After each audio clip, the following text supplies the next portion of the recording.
വാർത്തകളിലേക്ക്. വേനൽ ചൂട് കടുക്കുമ്പോൾ തിരുവനന്തപുരം വെള്ളറടയ്ക്കും പറയാനുണ്ട് ദുരിതകഥ.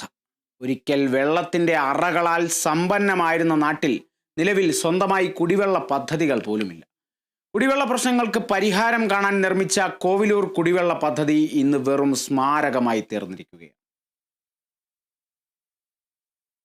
1979 വെള്ളറട പഞ്ചായത്തിലെ കുടിവെള്ള പ്രശ്നങ്ങൾക്ക് പരിഹാരം കാണാൻ നിർമ്മിച്ചതായിരുന്നു കോവിലൂർ കുടിവെള്ള പദ്ധതി.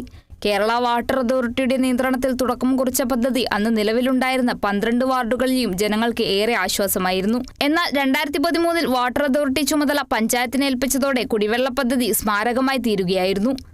1979 ഞാൻ നിൽക്കുന്ന തൊട്ട് പുറകെ കാണുന്ന കിണർ കോവിലൂർ കിണർ, അത് കോവിലൂർ കുടിവെള്ള പദ്ധതി എന്ന നിലയ്ക്ക് വെള്ളറട പഞ്ചായത്തിലെ എല്ലാ മേഖലയിലും കുടിവെള്ളം ലഭ്യമാക്കാനുള്ള പദ്ധതിയായിരുന്നു. അതിനുശേഷം ആ പദ്ധതി ഏറ്റെടുത്ത് നടപ്പാക്കാൻ പഞ്ചായത്തുകൾ തയ്യാറാകാതെ പോകുന്നു. കാലാകാലങ്ങളിൽ വന്ന പഞ്ചായത്തുകൾ തയ്യാറായി. ഇപ്പോ ഈ പഞ്ചായത്ത് പ്രദേശത്ത് കേന്ദ്രാവിഷ്കൃത പദ്ധതിയായ 60-40 അനുപാതത്തിൽ നടപ്പാക്കുന്ന ജൽജീവൻ മിഷൻ പദ്ധതി ഇവിടെ വ്യാപകമായി നടപ്പാക്കുന്നുണ്ട്. പാറശാല MLA CK ഹരിചന്ദ്രന്റെ സഹായത്തോടു കൂടി നടപ്പാക്കുന്നുണ്ട്. പക്ഷേ ഇവിടെ ഫലപ്രദമായി നടപ്പാക്കാൻ കഴിയാത്തത് നമ്മുടെ പഞ്ചായത്തിന്റെ ഇടപെടലും സഹായവും ഇല്ലാത്ത ഒരു കാരണമാണ്.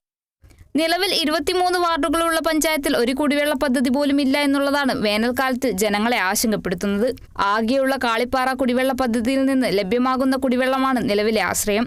മലയോര പഞ്ചായത്തിലെ മിക്ക വാർഡുകളിലും യഥാക്രമം വെള്ളം എത്തുന്നില്ല എന്നുള്ളത് മറ്റൊരു വസ്തുത. പ്രധാനമായി വെള്ളറട പഞ്ചായത്തിൽ ഏറ്റവും കൂടുതൽ നദിയും വെള്ളവും ഉള്ള ഒരു പ്രദേശമാണ് ഈ കോവിലൂർ.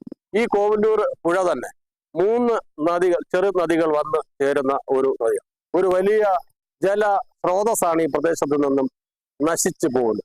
അതിന് ഈ ചെക്ക് ഡാമുകൾ ഈ ജലത്തെ സംഭരിച്ച്, നമ്മൾ മുൻകാലങ്ങളിൽ മഴവെള്ള സംഭരണി എന്ന് പറഞ്ഞ ഓരോ വീടുകളിലും വെള്ളം കിണറുകളിൽ എത്തിക്കാൻ വേണ്ടിയുള്ള ഒരു താൽക്കാലിക സംവിധാനം ഉണ്ടാക്കി വേനൽ വരുമ്പോൾ കുടിവെള്ള പദ്ധതിക്ക് ബുദ്ധിമുട്ട് വരുന്ന തരത്തിലുള്ള സംവിധാനം ഉണ്ടാക്കുന്ന ഒരു പദ്ധതിയുണ്ട്. അതുപോലെ പഞ്ചായത്ത് തനതായിട്ട് ഈ ജലസ്രോതസ്സുകളെ ഉപയോഗപ്പെടുത്തി കുടിവെള്ള പരിഹാരം. ഇത്തരം പ്രശ്നങ്ങൾ അഭിമുഖീകരിക്കുന്ന കുന്നത്തുകാൽ, ആര്യങ്കോട് തുടങ്ങിയ പഞ്ചായത്തുകളിൽ പഞ്ചായത്ത് ഭരണസമിതിയുടെ ആഭിമുഖ്യത്തിൽ മിനി കുടിവെള്ള പദ്ധതികൾ രൂപം നൽകി വീടുകളിലേക്ക് എത്തിച്ച് മാതൃക കാട്ടുമ്പോഴാണ് വെള്ളറടിയിലെ വേനൽക്കാലം ദുരിതമാകുന്നത്. Kerala vision news, Thiruvananthapuram.